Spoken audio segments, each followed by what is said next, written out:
Have you ever gotten life advice from someone who clearly had no idea what they were talking about? Like a guru selling inner peace, while rage tweeting about airline food. Yeah, that.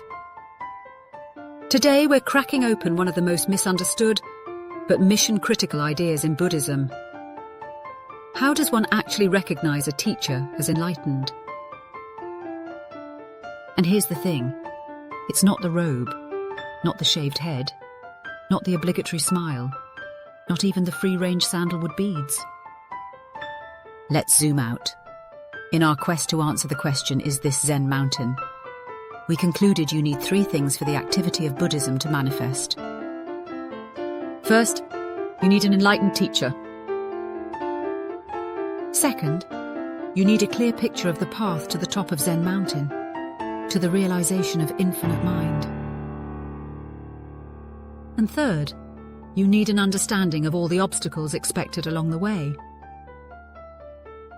Recently, we drilled down on the first piece, enlightened teachers, and what actually qualifies someone. Turns out the Buddha himself handed us the checklist, tucked inside the Tevijja Sutta. And in the Sutta, the Buddha laid out 4 requirements. First, the teacher must have actually reached the place they claim to teach about. Shocking, I know. Second, they must understand the larger context surrounding that destination. Third, they must know the path or paths that lead there. And finally, they must still be walking the walk themselves. But theory's easy. How do we spot enlightenment in real life? Again from the Tevijja Sutta, the Buddha identifies 3 important signs. Demeanor, engagement, understanding.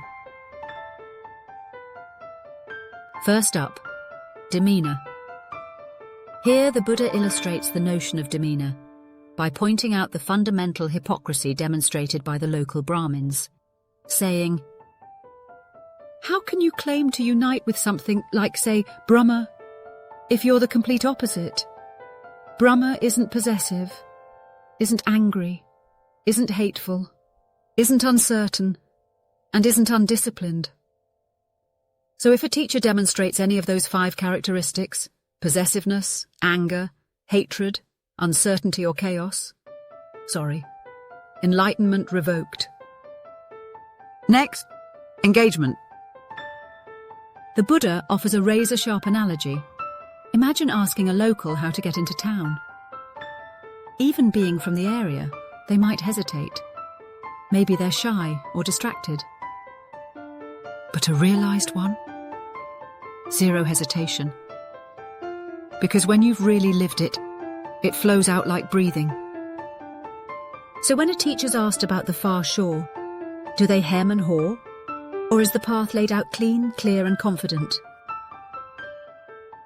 And finally, understanding. An enlightened teacher isn't just tossing buzzwords like impermanence, suffering and purity around like confetti at a bad wedding. They've wrestled with these paradoxes. They've sat with them.